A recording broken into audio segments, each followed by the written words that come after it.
You are now listening to Oversaturated, the podcast hosted by Johnnie and Ralph. Now let's get it.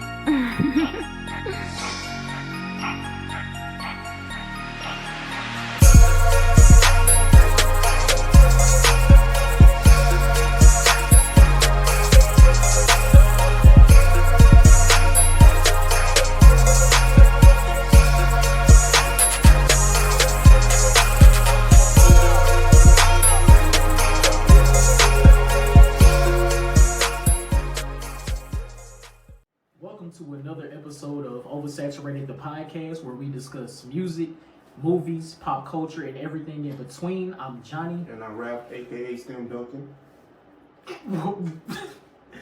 Welcome to episode number 100. 100! A century. I know, right? The letter C in Roman numerals. You came prepared for that, Hey man, listen. You did your Googles, clearly. 100. Bro, we have done 100 episodes of Oversaturated, official episodes. Like this is a milestone. Like I've been thinking about this shit all day. Like, bro, 100? Yes, sir. That's crazy.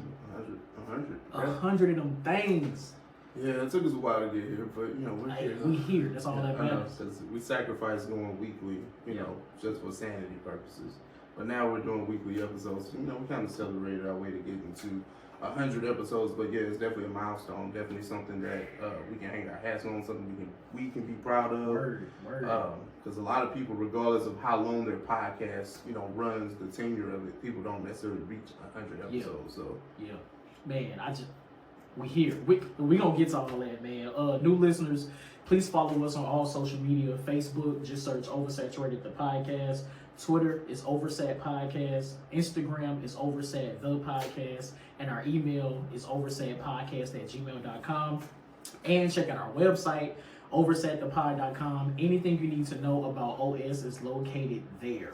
yes, sir. And if you want to follow us individually, I am the Mind of Rap on Instagram and Twitter. On Twitter, I'm JON 2_ the letter B. Instagram, I'm JBS_ESL_AAMU. Holla at me. So, 100 episodes. Yes, sir. We have to talk about ourselves for just a second, right? Yeah. 100 episodes in a matter of almost 4 years. Mm-hmm. So pretty much an average of 25 episodes a year, right? Right. So, you know, something I'm ecstatic to have been doing this with a friend, a good friend, one of my best friends, one of my brothers, like somebody that takes this as seriously as I have. That's why we can sit here and say we've been doing it this long. Exactly. Man, the thing for me about reaching this milestone is we've been through, you and I, both individually and collectively, have been through a lot, both positive and negative, during this podcast journey. Yeah. And in a lot of instances, for me, it's helped me get through a lot. Yeah. Like I've talked about my divorce a couple times, but like that was a very, very, very, very, very, very difficult time for me. Mm-hmm. And being able to just come and just talk shit with you, like that was part of the therapy helping me to get through it. So I definitely want to say thank you, you know, for, man, like we here. Like I don't know, man, for something that we started just ourselves, just because, and being able to stick to it through 100 episodes is amazing. Like that's dope to me. Yeah, we stuck by each other through thick and thin, because it's been a lot, you know, personally and collectively, like you said. Mm-hmm. It was just, it's been times where I just want to say, bro, you know what? Word. Word. Like, listen. It's okay. We got a good run. Amen. Yeah, 100%. But we here. And the transition to weekly, it's been interesting. Like, trying to come up with topics and actually... Yeah, not fishing for necessarily topics. And the thing is, I think that we built up such a rapport with, you know, us, you know, collectively as podcasters, me and you, with friends, and then with the listeners of the show, you know, whoever listens, we appreciate you guys. But you allowed us to pretty much regurgitate topics that you can listen to anywhere else. Right. The only thing that we're presenting differently is perspective and personality. Yep. That's the only thing. Exactly. So we appreciate you guys for just tuning in for however long you've been here. Yeah. And if this is your first time, we appreciate you. We definitely appreciate you. Yeah, we'll be here. We'll continue to be here. So we hope you guys enjoy, continue to stick around because we got a lot more coming. So yeah, man. But yeah, man, let's get straight to it, man. We got no time to gloat about ourselves. We got a 4-year anniversary coming next month, so we'll talk about that stuff now. Yeah, just in a couple weeks. Too. Oh, yeah, pretty much. But off the dome, man. Off the dome. I got one for you. Okay. I think this is going to be a versus heavy discussion that we have today because there's a lot of stuff that we got to get to in these topics. 100%. But I'm going to present a topic to you. It's real easy. You know, people say, "Oh, give me a versus that hasn't happened yet." No, that's light. I want you to give me something like somebody that may get a versus but may not necessarily have the cachet or the hits to necessarily pull it off. Ooh, okay. Okay, that's a good one. I like that. Mm-hmm. Very interesting. The very first group that came to my mind when you said that was Do or Die. Okay, explain. So Do or Die is a legendary group out of Chicago. Mm-hmm. I don't think a lot of people put the respect on their name like they should. Of course, Chicago people do. I do. Mm-hmm. Very few individuals I hear. They get love in the Midwest. In the Midwest, but I don't know. I can't speak for other. Other coasts. Yeah, that's what I'm saying. Like, I would love to see them go against someone. Now, who would be a good matchup for them? Yeah. No, I wouldn't necessarily say the matchup, but just like who could possibly be in a versus. You like, I don't know. Like, it's like kind of head scratching. Right. One of those. Because I mean, you would effectively go straight to an individual or a group that just has countless hits. Yeah, or just at least the star power, right? Yeah. And I'll give you my answer. I would say Benny the Butcher. Like, he just came out with another dope project. The Plus I Have Met too, right? Yep. But for as hot as Benny has been for the past 2-3 years, let's just say 3. Mm-hmm. Do you think that he has enough songs that people would want to tune into outside of just core Benny the Butcher fans? I don't think. I don't know. I've been. Because there's a lot of those internet rappers. And that's not a slight at Benny because I fuck with Benny. Obviously, I just told you about the latest project. Right. So I'm not shitting on him. I'm just trying to understand where we could possibly go with this thing because rappers like Benny Butcher, rappers like Russ, rappers like, I don't know, I can keep naming these guys that have like a core internet fan base or people that you just kind of have to know about them. Right. But you can't name 5 of Benny the Butcher songs that people are just going to know and listen and tune in for. True. That's just not happening. No, but Benny the Butcher is one of the hottest rappers, in my opinion. Right now. Yeah. Actually, the last few years. He had my #1 album 2 years in a row. 2019, 2020. The Plugs I Met won in 2019 and Burden of Proof last year, 2020. But nobody's on the from a versus standpoint? Yeah. I don't know if a lot of people tuning in for that. Absolutely. I mean, maybe if you want to lump Griselda together, but they still don't have like hits, like radio crossover. Not to say you have to have that necessarily, but yeah, like you would have to have at least one song to capture somebody. Yeah, it's like even if they went kind of like an old school version of them, people always compare them to the Lox, right? Mm-hmm. Even if you went Lox, like people know Lox songs, right? True. And they were on some of the biggest singles too. Exactly. So, and then if you start breaking them down, like okay, well, Sheik would be the the weak link. Excuse me, no disrespect, but Sheik Luch is the weak link. And then you got Jay, then you got Silas. Yeah. You can say the same with Griselda. I feel like people would say Westside would be the weakest link when it comes to rapping. Mm-hmm. But he made dope music. He made dope music than Conway. Conway just rapped. I was gonna say that, but I kept it in my head. But no, no word. No, I feel that. Mm-hmm. Okay, I like that. All right, so for my Off the Dome, I'm getting straight to it.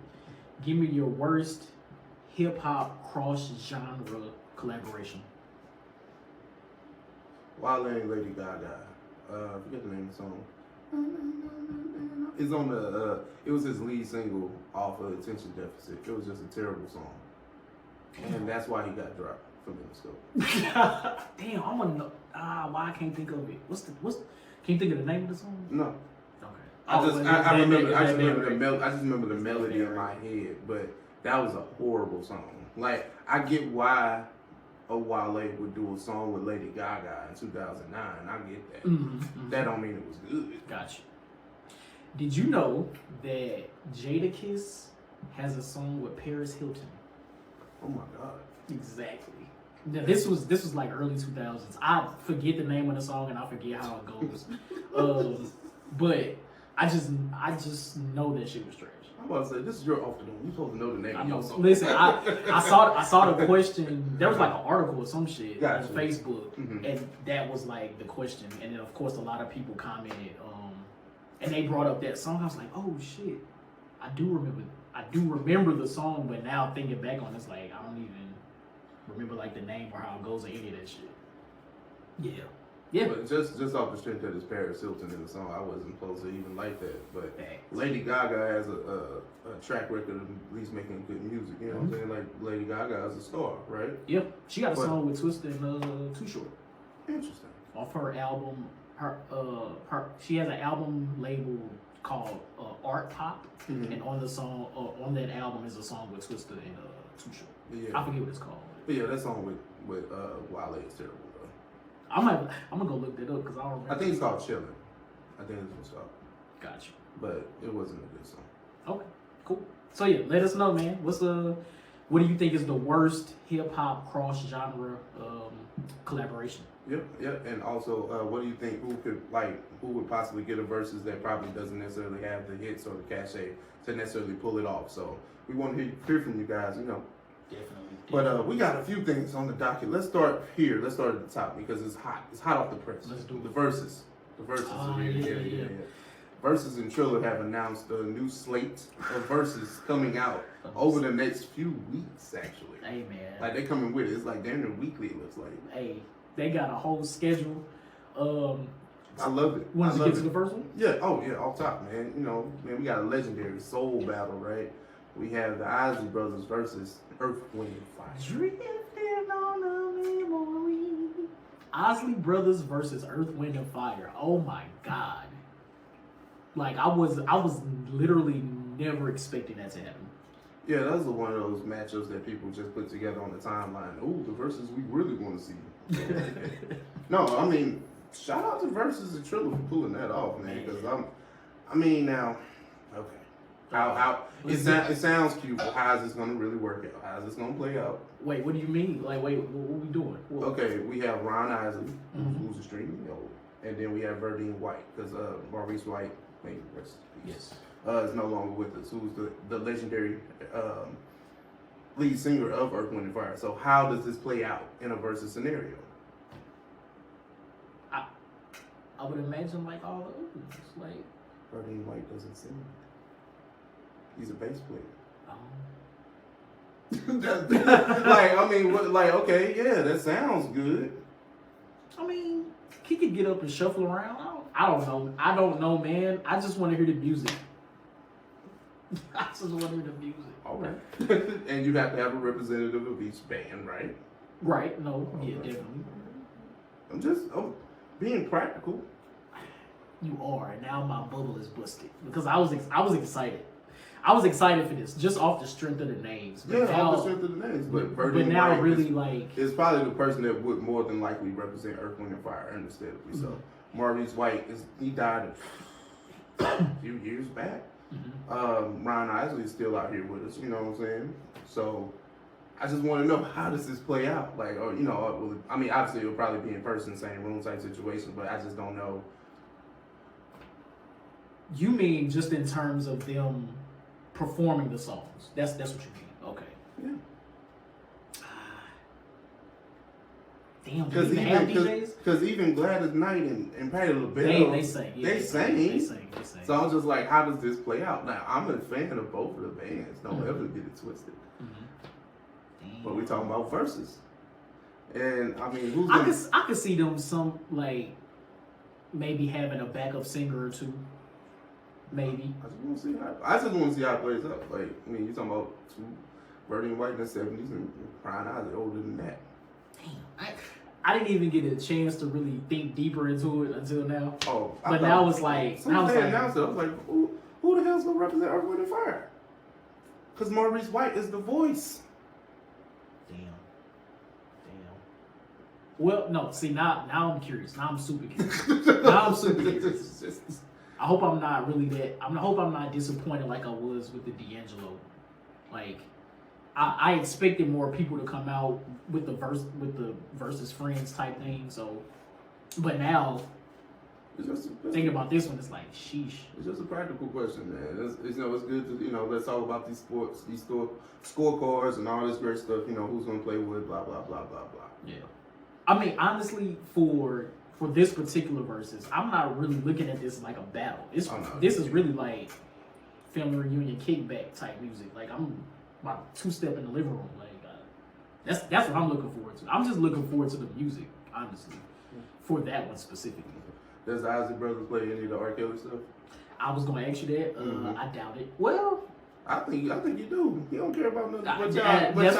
What y'all millennials think? That's what I was about to say. That's exactly what I was about to say. Play all the R. Kelly tracks. But do you think? Do you think Tim and Swiss is like consulting them? Like, look, all right, like because I would expect Contagious will be played, but I assume. Swiss and Tim is getting in Ron's ear like, yo, I know you got this in your back pocket, but this is the thing, right? If you're looking at it from a battle standpoint, Isley Brothers got, I think, a good 10-year start on Earth, Wind, and Fire. And Earth, Wind, and Fire undoubtedly stopped making music. Let's just say they fizzled out late 80s. Okay. Isley Brothers kept making music. Yeah. True. Oh, yeah, that's true. They kept making music. Like, the Isley Brothers started in the 50s with Twist and Shout. Jesus Christ. Like, and then they still went to, like, the mid-2000s with the joint. So, do you think they would be better suited against somebody else? Oh, no. This is a perfect matchup. I'm just, pointing out that, their music career is longer. Yeah. That's all. Either way, I'm looking forward to it. Oh, yeah. I can't wait to 2-step. When my candles in the living room is lit. So it's still gonna be on IG, but they're moving it from Apple TV to Triller now. So make sure you just download the Triller app, or stick to IG. I was gonna ask you, did you watch the Ghostface and Raekwon? No, I was actually doing stuff. Oh, okay, got you. I was in and out of it. From what I saw, it looked really dope, but I kept getting phone calls. Like, it was just like, outside is open, and this is the problem we're gonna run into. Not to say I wouldn't watch it if I was at home, but I wasn't at home. Just busy. Busy. Got you. The Triller experience of watching this, it's similar to Apple. It's similar to Apple. It's already on Triller. Yeah, so the Ghost and Raekwon was on Triller. Yeah. So I downloaded the Triller app because I didn't have it. I don't even know what the hell Triller is. So I downloaded it, connected it to my TV, and it was cool. The experience was cool. Yeah. Looking at it on Instagram is ghetto. It is. I can't. Now you can't deal with the hearts in the comments. I can't do it.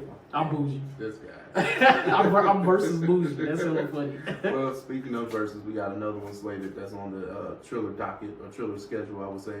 We got Redman and Method Man on April the 20th, 420 to my weed heads out there. Yeah. How fitting. Yeah. How fitting. And versus, I don't see what y'all trying to do with the MCU connections. Like, Method Man and Redman came out during D'Angelo, and now they have their own verses. Like, they trying to do like the Easter egg sneak peek type shit. I like it. I see what y'all doing. But I'm excited for it. I think this will be a good one. They both got hella weed songs, especially and together. So I'm interested in it. I'm excited for it. That'll be dope. Like, and I guess this one would raise my antennas a little bit more than Ghost and Ray. No slight, but I just think that I'll probably be in tune with a Redman versus, Method Man a little bit more. Right, that's just a little bit more my speed and, who I enjoyed listening to growing up. So, this will be dope. And then, they'll probably perform songs from Blackout toward the end. Like, the Rock Wild will probably be the last song performed, clearly. Like, that's it. Or maybe they start off with it. You know how they do. Set the tone. Might do it a couple times. Nah. The song goes like 2 minutes. Like, it is. Do you allow Method Man to play Wu-Tang songs? I mean, if Red is on, ain't Red on 4, 3, 2, 1? Or am I thinking about that? Method Man. I think that's just Method Man. Yeah. Okay. Well, never mind. I was gonna pull up the point of if. Well, I mean, Redman got Def Squad songs, so I mean, he got. I mean, some of these songs aren't as powerful as a Wu-Tang song. Yes, yes. But you know, collabs are fair game, and I'm not looking at this as like Method Man versus somebody else. This is virtually his brother, his counterpart. Oh, so I don't. They've done albums together. They toured together. Yeah. Like this is his man. They made movies together. Like this is his man. Like I just don't. I don't see Meth trying to kill him, but he might sneak a jab in there. Look, I did this one real quick. That's hella funny. But no, 420 man, Method Man versus Redman versus it's going down. Mm-hmm. Now, one more thing. So on the versus schedule, I noticed that there's a rematch coming up. Mm-hmm. Now, any speculation on who the rematch could be? And I never expected there to be a rematch on the versus. There's got to be two rappers. There's got to be two egos involved in this. Maybe. I don't know who. I was trying to. So the names are on there, but they're blurred out. Yeah. So I was trying to figure out whose name is that length type shit. I just want Nelly. I want Cornell to stay away from this. Stay away. Don't do it again. Don't do it to us again. Well, fortunately, the names weren't that long. Longer than Nelly. So I don't. Maybe it was Rick Ross and 2 Chainz. And I don't think I want to see that one again. I mean, even though I liked it, their energy was just too low. You just clearly said you didn't want to see it. Don't cop out. You don't want to. What you mean? I was saying you didn't want to see it. Don't cop out. I didn't want to see Ross and 2 Chainz when it came out. I said that. No, I'm talking about now. Oh no, I definitely want to see this shit now. And after seeing them the first time, I do not want to see them again. Definitely not. But who else could it be then? I don't know. That's the only one that makes sense because they didn't want to. They got songs all over the place that they didn't play the first time. And that's Memorial Day weekend too. Marketing standpoint, who's going to get people to actually look at a versus on Memorial Day weekend? Especially since outside is kind of open across the country. Rick Ross and 2 Chainz. I don't know, man. We'll see. We'll definitely see. I would assume that they will actually announce it at some point next month, or maybe toward the end of next month. So I don't know, man. We'll see. We got a versus rematch coming. That's crazy. I'm not gonna watch it. Now, if I watch it first, I'm not watching this shit again. It don't matter who it is. I was about. There's nobody who you would want to watch in versus again? No. Okay. Unless they were battling someone else. Okay, gotcha. I don't want to watch 2 people that I already seen. Yeah. Cause then it's we've heard these songs that you played already. So because the thing is, let's just say let's keep using Rick Ross and 2 Chainz as an example, right? Mm-hmm. Most of the songs that they didn't play, they probably played before or after they actually, got into the verses. So it's I don't. They're the only people that have more songs that they didn't play. Got you. That's why I use them. Okay. I can see that. Unless maybe it's Jadakiss and Fab. Maybe they run it back. Yeah, cause Fab. I don't know what the fuck Fabulous was on. It was DJ. It was a DJ. But still, I'm not watching it. Damn. You're right. And I know we talked about this before, but as outside continues to open back up more and more, it's it's going to be very interesting to see how versus handles that. If you talking about May the 25th, it has to be somebody with a level of star power, level of music that makes you want to celebrate because it is Memorial Day weekend. Right. So. Okay. We shall see. Coming soon. Facts. Facts. Let's see here, man. I got a lot. This is a lot. Let's talk about the Grammys because I know you don't want to talk about it too long. Beyonce Giselle Knowles Carter has won her 28th Grammy, making her the most winningest artist of all time. I didn't say winningest, but yeah, she's tied with Quincy Jones for #1 of all time. Grammys won. She has surpassed any other artist with Grammys won. Johnnie. Congratulations. That's all I got. It's dope. Beyonce is the greatest entertainer alive. I don't really know what else to say. It's a beautiful accomplishment. It's dope. I don't know. I'm not that moved by it. That's all I'm saying. That's 28 Grammys. I mean, that's dope. Dope as fuck. You had more to say about Cardi B going diamond last week. It was all. It was all. I don't know what you want me to do. I know where this is going. Where's it? Beyonce is the greatest, man. She's out here breaking records every other day, man. She's the truth. 100%. I agree. I'm not letting them be overtake me today. Not on our day. This is our day. Oh, okay. That's why you're being nice today. That's I got it. I was like, you being nice. That's what I was like. This guy. Man, shout out to Beyonce. Yeah. And then Blue Ivy Carter winning one, man. She's the second child to win one, man. She got one. That's hard. She was drinking juice out of it. Boss move. Yeah, that's hard. I'm not even mad at that. That's dope as hell. That's how you that's how you put your kids on. But I would expect Jay-Z and Beyonce to do something like that. Like that's dope as hell. Yeah, 51 Grammys in the house, man. I'm trying to say, man, ain't nobody seeing my niggas. Did you actually watch the Grammys? Absolutely not. Yeah, I didn't either. I catch the highlights, man. Yeah, only reason I didn't is because I don't have cable. And I have like a digital antenna, like picks up the local channels. But for whatever reason, it don't pick up Channel 4. It don't pick up CBS. It's weird. So I didn't watch it. I caught the clips. I got the clips. So did you see the right? Did you see the clips of the Cardi B and Megan performance? Yeah, I saw one clip. I didn't see the whole entire clip.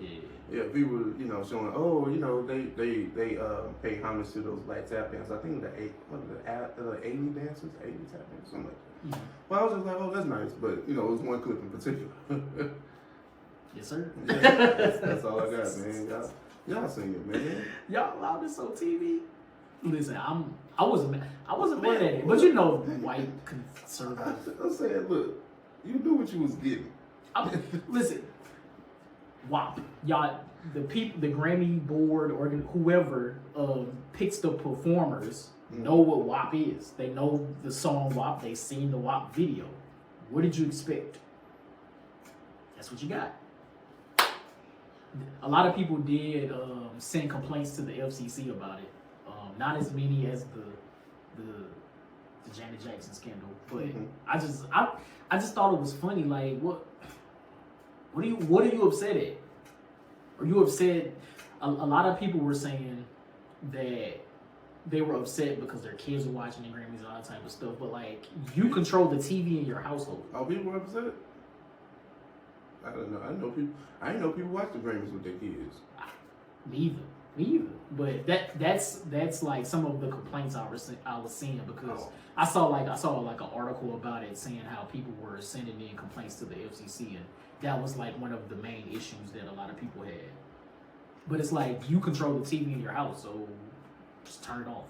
I don't pay attention. I really don't pay attention to that stuff. For real. I don't see it. I just be reading random articles. Gotcha. Speaking of article, we have an article here that pretty much, I don't know how to say this, but it pretty much shows that there's fake streaming numbers out here in these streets. Okay.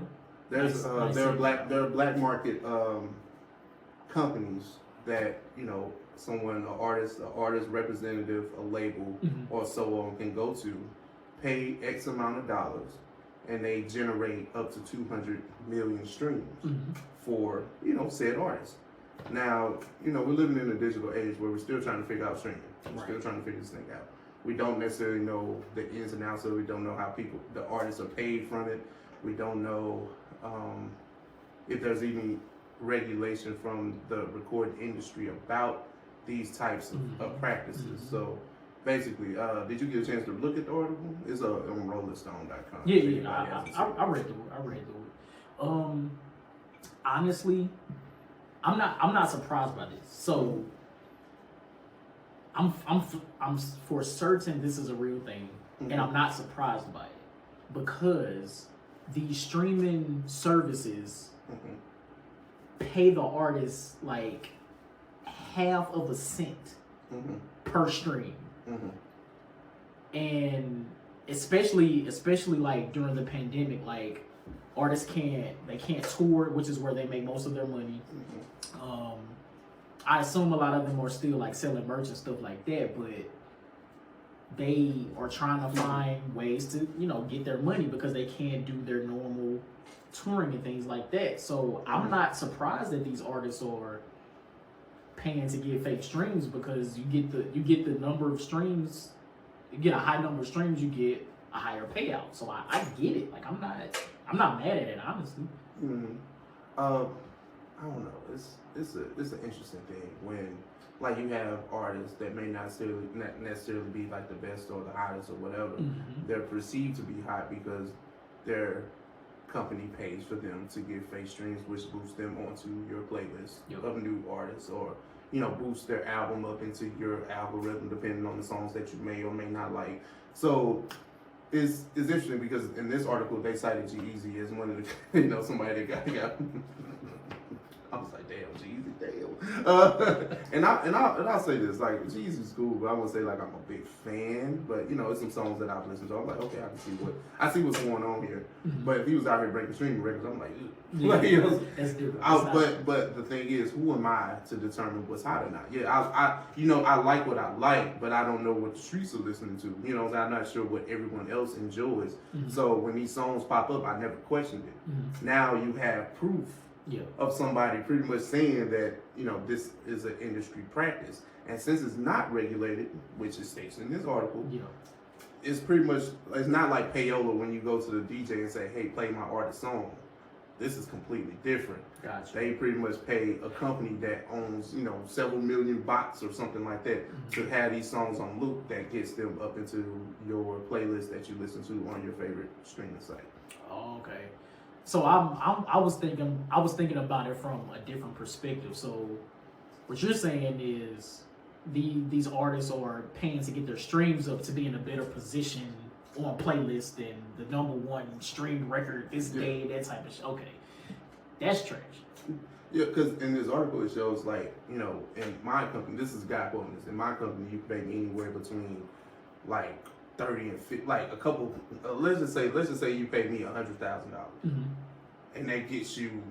But it depends on the artist and their budget though too. So let's just say 30 to 40. Let's just say 30. Okay. Because I think it was 30. I just wanted to make sure I quoted the right number. But the article's online. But $30,000, I can start generating streams for you of this song that may or may not be even good. But That's crazy. Like. Jeez, they threw you on the bus, my boy. Man, word. It's like, that's a tough situation. And again, it kind of goes back to technology. It's like people always find ways to manipulate shit because it's as similar to. I heard like back when CDs were still a thing, like. Labels will buy up the CDs to say, "Oh, our artist went platinum in 1 week," type shit. Absolutely. So it's the same. This is the same shit. Absolutely. It's just they found a way to adjust to the times, and since they haven't regulated, it's not necessarily looked at as a crime or anything like that. It's just maybe it might be frowned upon. Right. But you can't sit here and tell me that everybody's not doing it. G-Eazy's just the one that caught the L. Yeah, he caught the straight bullet. Yeah, but I mean, artists as big as Drake, Rihanna, Beyonce, Eminem, those guys, like they're gonna do numbers. Maybe some of them are inflated because I imagine that some of these companies still use them for that. Like, don't get it twisted. If Drake does $1 billion, how many of those are actually real streams? Now you have to start questioning things like that. Yeah. So, okay, my question is, these artists are generating fake streams, right? Cool.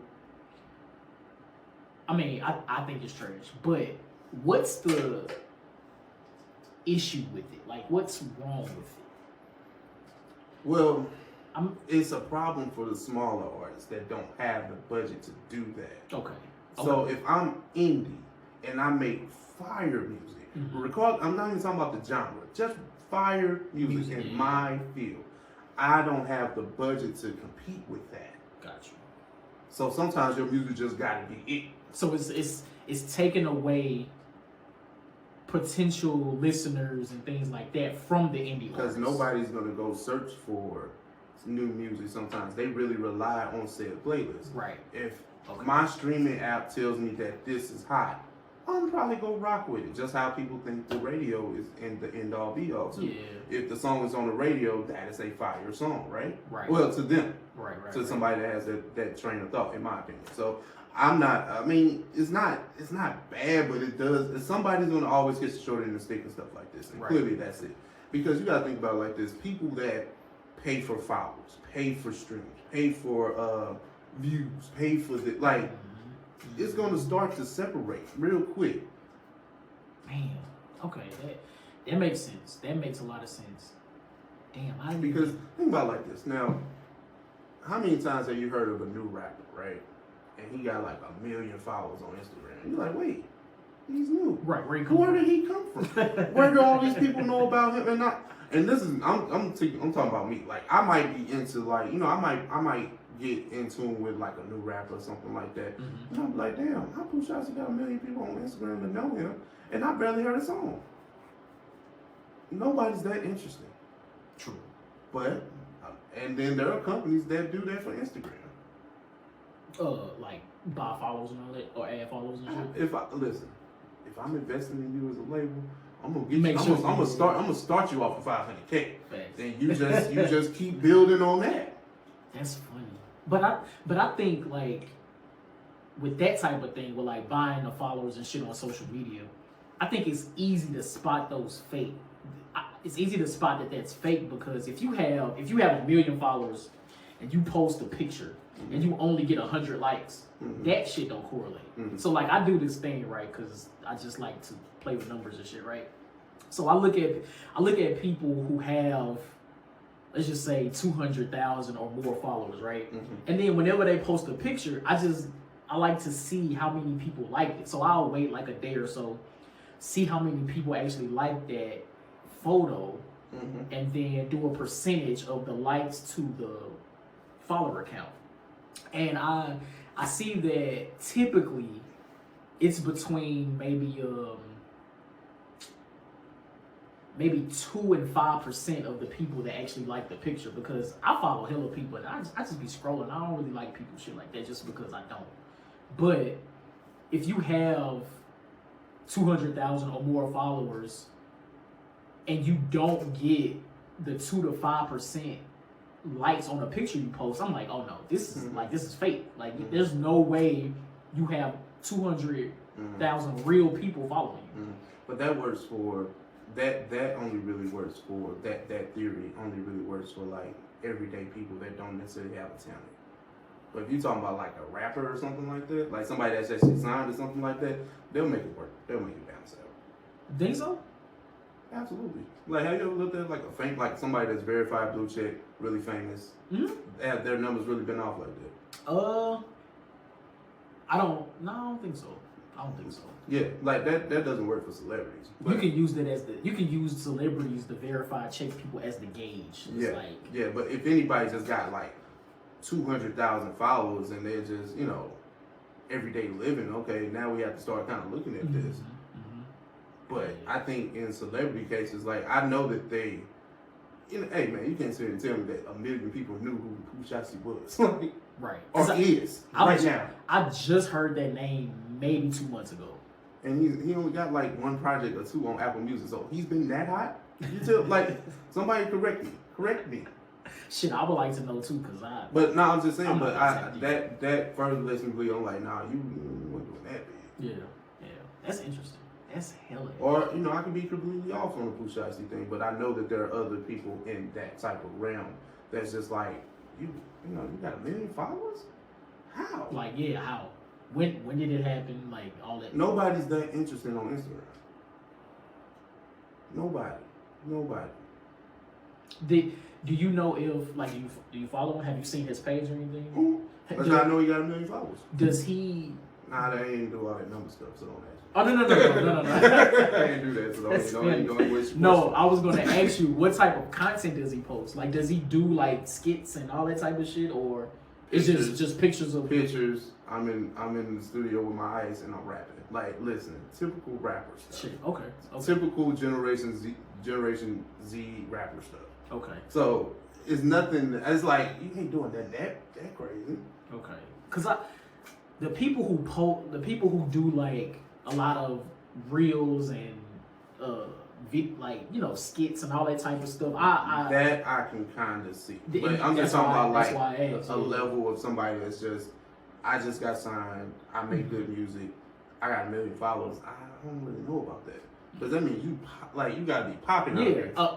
To have 1 million people search for your name and follow you, like that's insane. Like that's crazy. So that's why I was asking, like, does he do any other type of content rather than just posting pictures of him rapping? Because if he did, then I'll be like, okay, maybe I can see.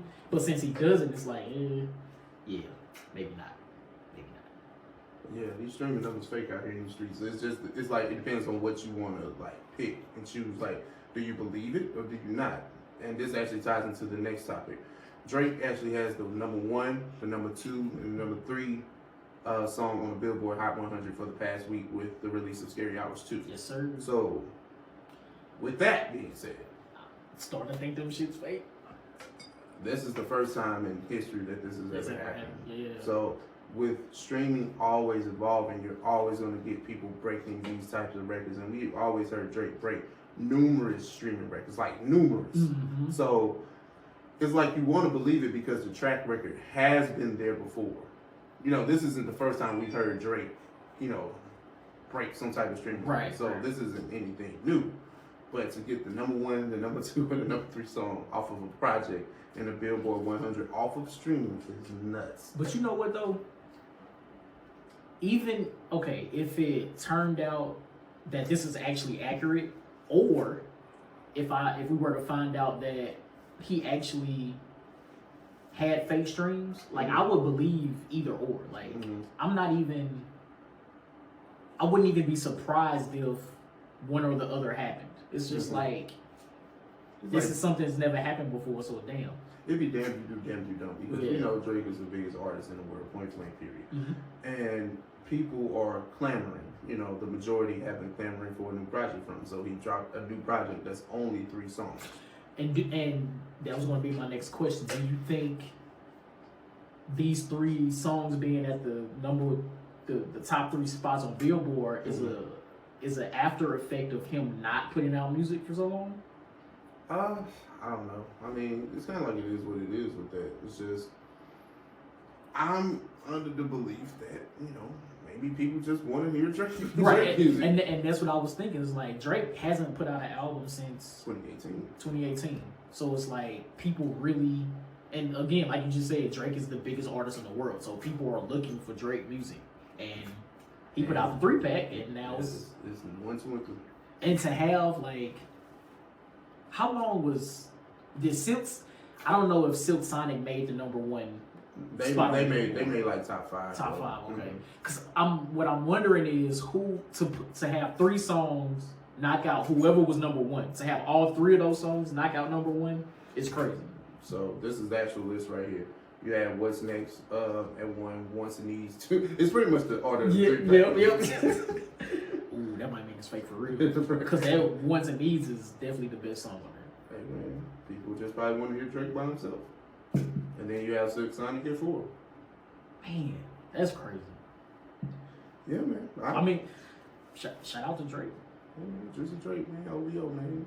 I guess. But again, if a year from now it comes out that those numbers were fake, I'll be like, makes sense. Yeah. Let's get into an ownership talk where it's talking about streaming and we're talking about masters. Auntie Anita Baker, Detroit's own, R&B soul legend, Quiet Storm, innovator, all that great stuff. Has recently come out and said she wants her fans to not stream her music on any social media platforms not social media, but any streaming platforms to devalue the value of her music, like to pretty much bring the value of her music down so she can get her masters. Yep. So Johnny, what are you more surprised at? The fact that Anita Baker doesn't have her masters, or the fact that she just doesn't want people to stream her music? Like, I don't know. I'm actually more surprised at the fact that she outlived her contract.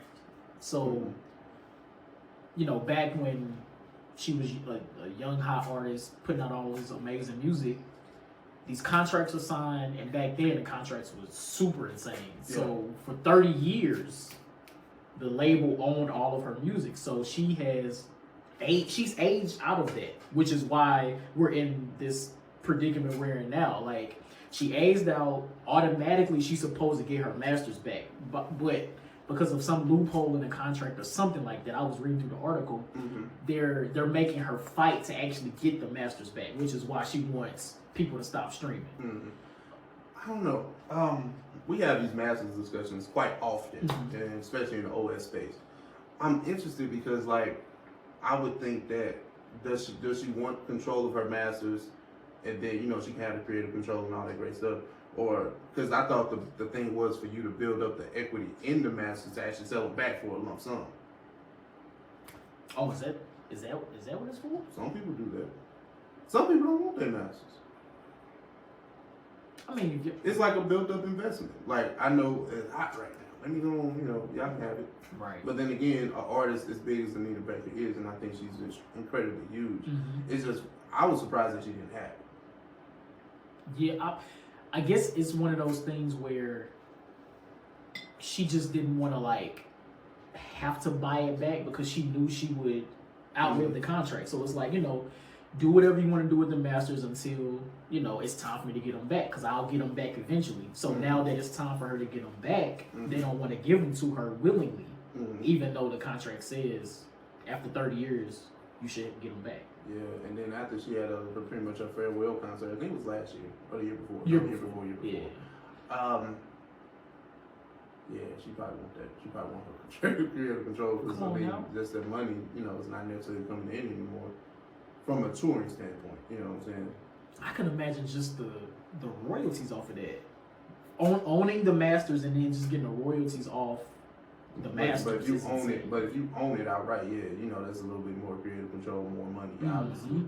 But some people, some people maybe not underneath a Baker, but maybe like a lower tier artist, with like y'all can get it. Like, just run me my bread. But when you start talking about legends and people that have sold millions and millions of records consecutively, not just once, but Grammy Award winners, all that great stuff, all that stuff plays into you getting your masters back from your record company. That's why the Grammys matter, people, unfortunately.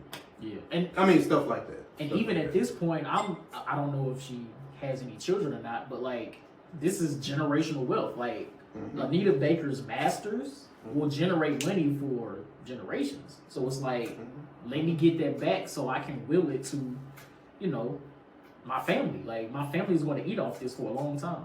Right. It's interesting, but I think, man, shout out to Auntie Anita. You know what I'm saying? Somebody tweeted, said it won't be a clean house if we stop, Hey, that's real. Stop streaming Anita Baker's music. But I hope she gets what she's ultimately what she deserves. Yeah, man, definitely. These people gotta stop playing with our legends and icons, man. Just give her back what's hers. Like, I don't understand why that's so. I know, but man, damn. It hurt because it's Auntie Anita, but it's still business. Man, have a heart, man.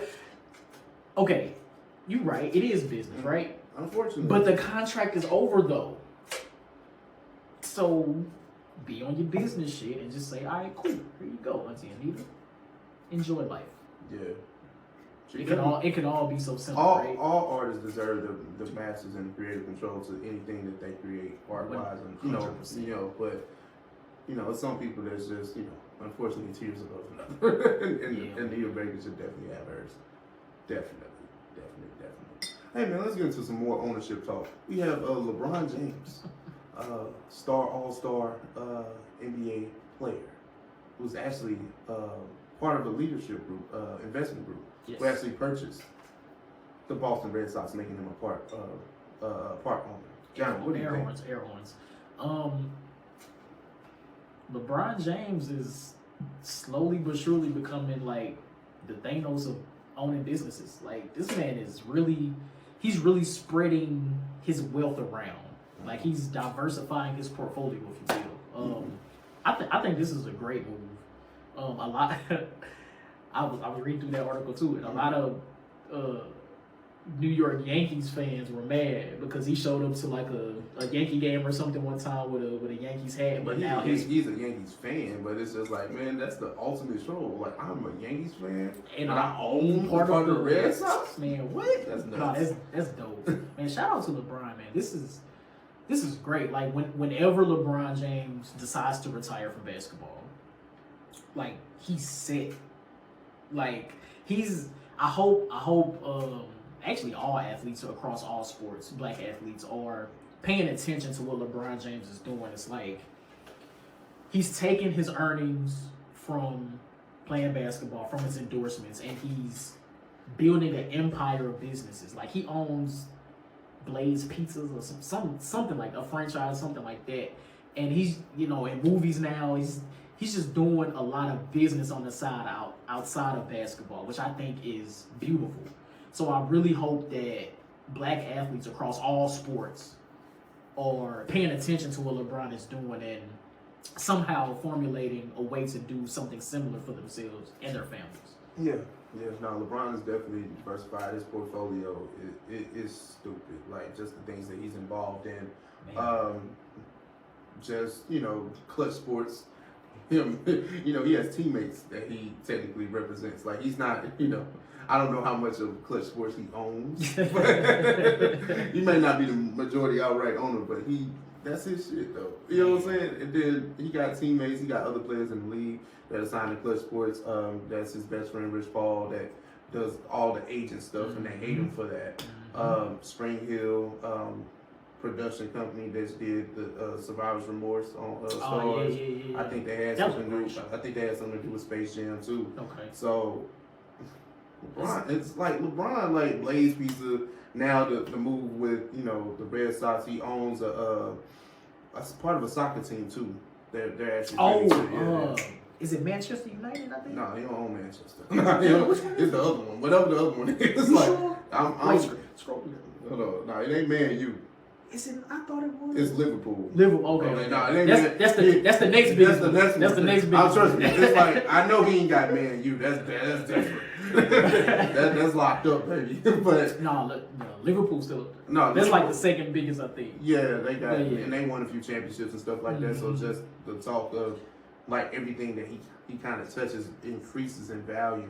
And I mean, hey man, they got the blueprint from big homie Hov, but I ain't got. Hey, look.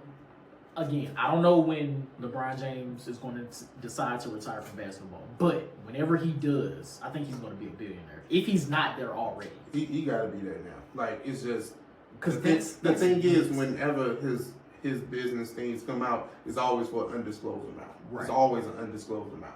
So he never really reports these things, but maybe not a net worth, but like just worth. The LeBron James brand is worth $1 billion easily. Easily. That's how you leverage your star power, man. Because that's dope as hell. Shout out to LeBron James. Yeah, man. I love to see it, man. I love LeBron, the man, but dislike the basketball player. That's just me. Teach his own, man. Yeah. I mean, all that money and he still don't get a better hairpiece, but okay. Just go bald, damn. 36 is alright. What they say, man? Bring it home, like take it home, like ain't that the saying? Like when you say come on home when you're trying to go bald. Just come on. Yeah. I didn't know. Okay. I don't have many bald people. Okay, all right. Well, we got a few things here, but I don't know. Like, how do you want to take the last three? We got a few things. I don't really want to talk about Kanye. Well, let's yeah. Because I think those numbers are fake. That's the thing. No, $1 billion.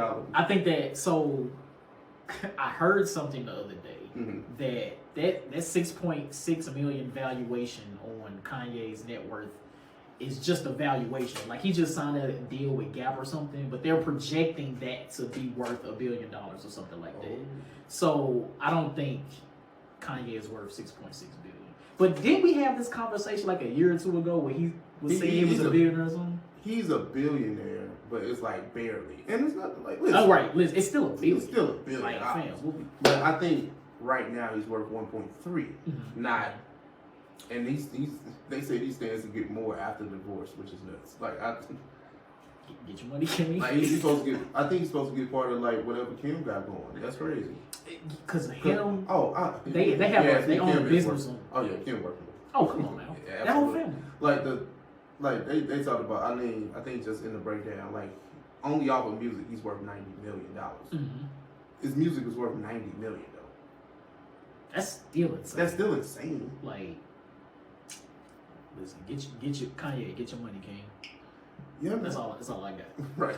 Let's get into this real quick before we go serious. Right. SnyderCut is out on HBO Max. Justice League. They revamped the 4-year-old movie and brought it back. I'll let Johnny get his bars off because I got nothing. Okay. Well, so SnyderCut is out. I sat through. Well, I broke it up into 2-hour chunks. So I did watch the whole thing on Friday. The SnyderCut of Justice League is exponentially better than the original. I don't know what Josh Whedon was doing when he came in and took over for the original, but literally the original makes no sense now. Everything, like the SnyderCut has so many extra pieces that makes the story so much better.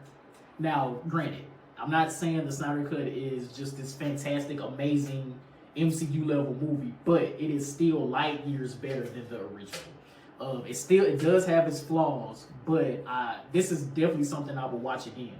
Yes, the movie is 4 hours, but I would definitely sit through it again.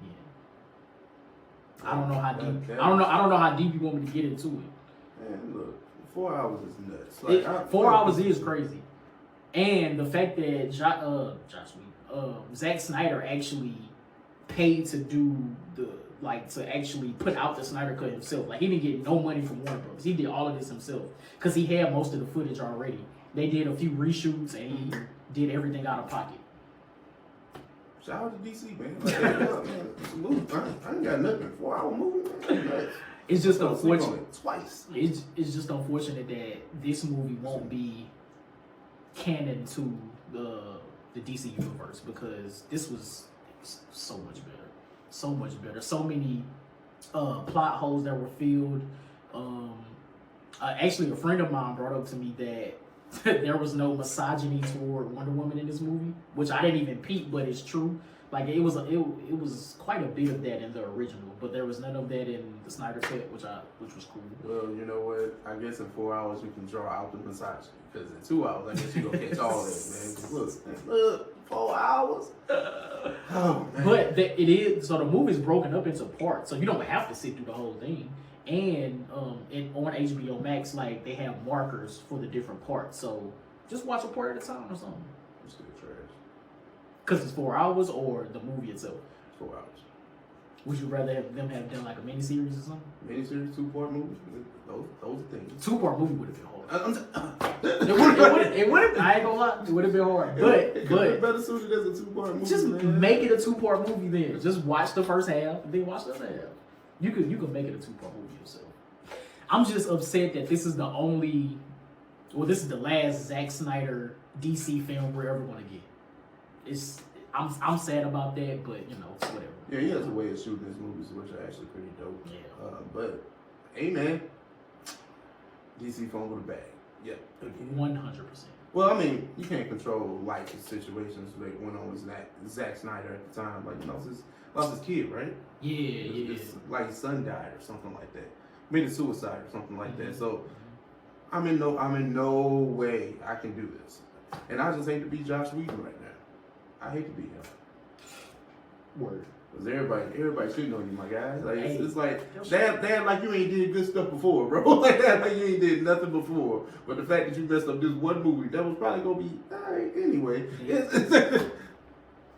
They never remember your greatness. They just remember. They remember the one fumble. Like the one fumble. He did Avengers. Yeah. He did other MCU movies that are dope, right? But this the one? Why didn't it translate over? Now, granted, I know these are not the same type of movies. I get that. But why not bring? Hey man, he was cooking up somebody else's food, man. Like he's trying to put together somebody else's meal, man. Man, I remember. Which is something that I don't know switching directors, because this isn't the first time something like this has happened. This isn't the first time. It won't be the last. But it's just like, as a director, you have the power to say no. Like, because it was a train wreck. Once they asked you to step in, nobody's gonna fix this movie the way that Zack Snyder was gonna fix it. Unless you was a Zack Snyder understudy or something like that. It's obvious because Josh Whedon butchered this shit. Like I know it's 4 hours, bro. I know that. And take your time. Just watch it in parts. You don't have to watch the whole 4-hour shit together. But I really do want you to finish the movie because I want to have a legit conversation about it. Especially with you being the amateur movie critic that you are. Like I want to have it. I want to have this conversation with you, and I think I'm going to rewatch it at some point soon. So, and I'm gonna break this shit. Respect. Yeah, respect. No, it's I'm still trolling, but it's respect though. It's just 4 hours. Listen, I think so. I've actually seen mixed reviews. Half the people I've seen said that it was trash. Other half said it was good. Okay. I think the people. I'm not really sure why the people who said it's trash are saying that because it's just there's so much more in the movie that makes it connect and makes it stick, and the fact that Darkseid is in it. Now, I'm not gonna spoil it for you because you haven't seen the whole thing. But Darkseid is in it, which I was actually very, very, very excited to see Darkseid. He was there, which was dope. But there is one issue with Darkseid and Steppenwolf that I had. But I'm not going to say it until you watch it. Okay. So, cool. Yeah. Man, well, we've gotten our light entertainment fluff out the way. Now we have to get serious. And I hate to kind of end the show on this, but, this is it. This is it, though. We have a slew of Asian people that were massacred. Is that a good word? Decent word? Well, not a good word, but you get what I'm saying. Yeah. In the Atlanta area, we had a young, some white guy that just went on a rampage. A white terrorist. Yeah, that went on a rampage, and Johnny's pulling up more information now. But yeah, Johnny, what you got to kind of put in on this?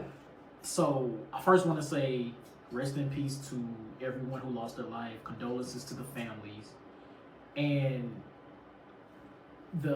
with the aftermath of this, I've seen a lot of people tweet out or put on social media, stop Asian hate, which we definitely should, because that is a thing. But more than that, I think we need to figure out a way, and I'm sure we had this conversation before, we need to figure out a way to stop white terrorism.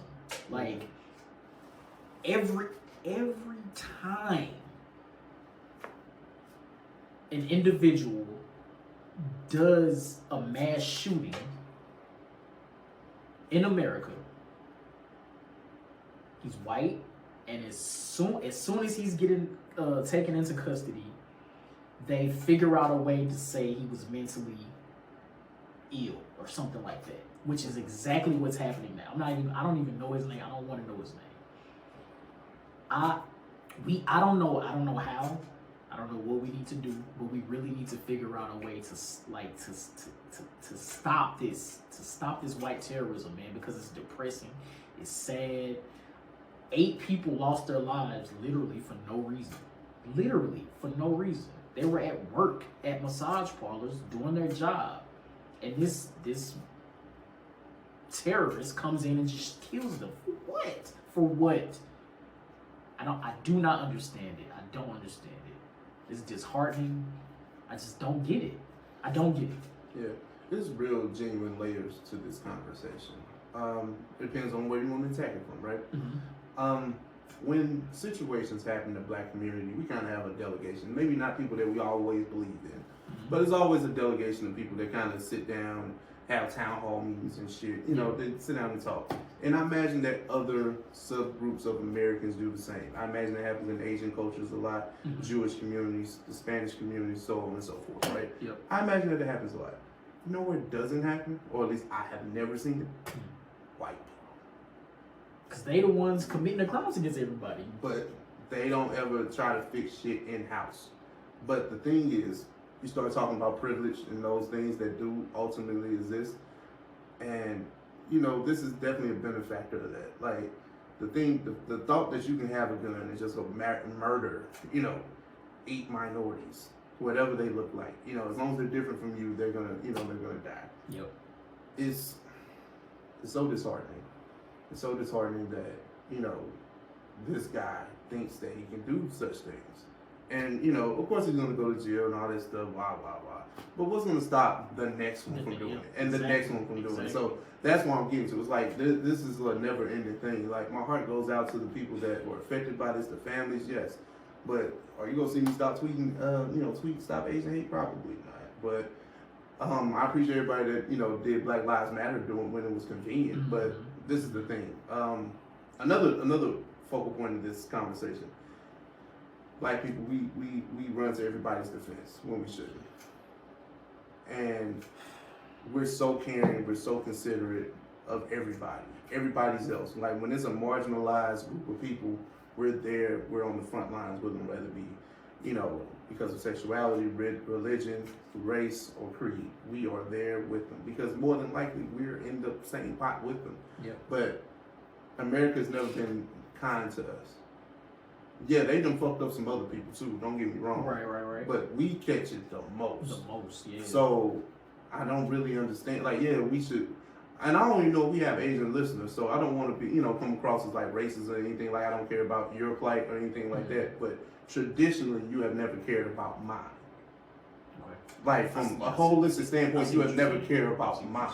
So why should I put my energy into caring about the whole Asian experience? Yeah, I care about people. Yeah, right. Like my heart goes out to people, but I'm not gonna start, running to the defense. Oh, well, yeah. Like I get even a hashtag that's supporting something. Yeah. Because you can turn a blind, wrongful eye to anything that goes on around me, or to my people, or to people that look like me. Mm-hmm. But when it comes to you, I'm supposed to. Yeah, like no. It doesn't work like that. Yeah, I saw an article from NBC News on Twitter. I don't know if this is what you're talking about, but it says what Black Lives Matter can do to support the Asian community. Where did that even come from? I don't even understand that. Like, who thought this article was okay to put out? Yeah. Like that's nuts. Yeah. Again, I don't know how, but we need to figure out a way to stop white terrorism. Like I don't know what to do, but these people, these individuals should not have died that day at all. The thing that stops white terrorism, you really have to start attacking the constructs that built up white terrorism to at least allow themselves to storm capitals, that do mass shootings. Like, I mean, hey, I didn't say that. I'm saying shit.